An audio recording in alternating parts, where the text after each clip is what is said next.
Hi, my name is Christine Sullivan, and today I'm at Coastline Elderly Services, and I'm speaking with Brittany Botello about the topic of elder abuse. Hi, I'm Brittany Botello. I'm a home care manager for Coastline Elderly. Brittany, can you just tell us a little bit more about yourself and the work that you do? I am a home care manager for Coastline Elderly, so through my role, I facilitate the ANCHOR program, which is Advocacy and Navigating Care in Homes with Ongoing Risks. I also oversee the supportive living program at Trip Towers, and I manage a portion of the home care department.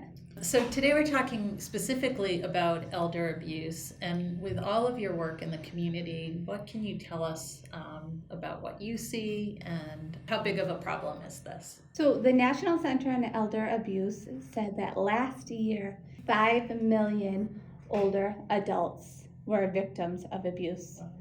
That breaks down to 1 in 10 adults, or 1 in 6 women were victims of abuse. Abuse can take 6 different forms. It can be physical or sexual abuse, financial exploitation, neglect or abandonment, emotional abuse, or self-neglect. Most often, I see self-neglect. Self-neglect typically occurs when someone is facing behavioral health or mental health issues. And self-neglect looks like when someone is unable to make the appropriate decisions for themselves, so they're making poor choices that leads to them going without the services that they need, and they're putting themselves at risk. So when we're talking about services that are available, are there programs in the community that help prevent this neglect? Yes, there are. So at Coastline, we have the money management program. So the money management program helps someone who needs some support managing their finances. So that program has 2 different options. It has a bill payer, where a volunteer will come once a month, sit down with you and help you manage your finances. They'll help you write out your checks and balance your checkbook. Or it has a representative payee option, where someone will work a little more closely with you to manage your finances. We also help with anything from homemaking to companion services for social and emotional support, all the way to personal care if you need help with bathing and dressing. We also have the Meals on Wheels program.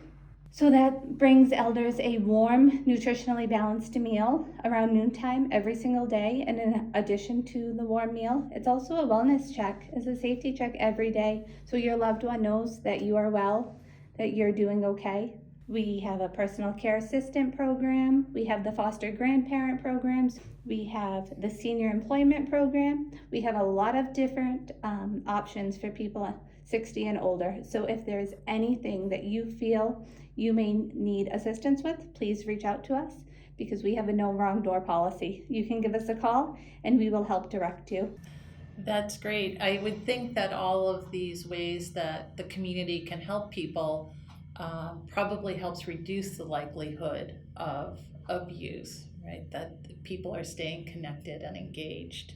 But if I am worried about somebody that's either being abused by a family member or somebody else in the community, or just not able to take care of themselves anymore, what should I do? So there's a difference between someone maybe being abused and being abused, or someone just needing a little more help. So the first step would be to reach out to Coastline if someone needs help. We can screen that person to see where they need help, what they need help with, and put in supports to help them. If you suspect that someone is being abused, certainly reach out. You can reach out to us at Coastline and we can point you in the direction of Bristol Elder Services. They are the agency that investigates and helps elders who are abused in our area. Bristol Elders would be the agency that you would file the report of elder abuse with. Okay. And if I file a report, what would happen next? And I don't really want to get anyone in trouble. Would they know it was me that called? Nope, so the report is anonymous. You do not need to worry about getting anyone in trouble. What you should be concerned with is making sure that elder is safe. That's what we want, is to make sure that that neighbor, your loved one, that person that you are worried about is safe. The best thing that you can do is be a voice for that person, because that person may not be speaking up for themselves because they can't be, or because they feel like no one will listen to them. So please be a voice for them. Call and report it. It's better to report something and for it to not be substantiated than to not report. That makes sense because I've heard elder abuse referred to as a silent problem, that people who are being abused are reluctant to come forward, or other people feel like they just don't want to stick their nose in somebody else's business. Mhm. So what would be the warning signs that would indicate that somebody needs help or that they're being abused? I think the warning signs may vary depending on what type of abuse it is, but general warning signs would be a change in how someone is living, a change in how someone is responding to you. So if someone is losing weight, that's always a warning sign. If someone is unable to afford their medications or their groceries, or their utilities aren't being paid, that's something that you may want to look into. If they've always been able to afford these things and recently they can't because someone's treating themselves to things and the elder's not able to say, hey, I didn't say that you could treat yourself to that, that might be a sign of financial exploitation. If someone needs assistance with personal care and they've become guarded and not allowing that assistance with personal care, that could be an indication that sexual abuse is going on. So that might be a warning sign. If someone has bruises on them that are unexplained and there has not been a fall, that could be a warning sign that physical abuse is going on. And are there certain risk factors that leave someone more open to abuse or more susceptible to abuse? Anytime someone is less capable of being able to report the abuse, that is certainly a risk factor. So if someone has cognitive impairment due to memory loss or Alzheimer's and dementia, that's a risk factor. And social isolation is a risk factor. So if someone is going to prey on someone else and try and take advantage of someone else, they don't want anyone to know. So if that person's socially isolated, that's going to be a risk factor for them.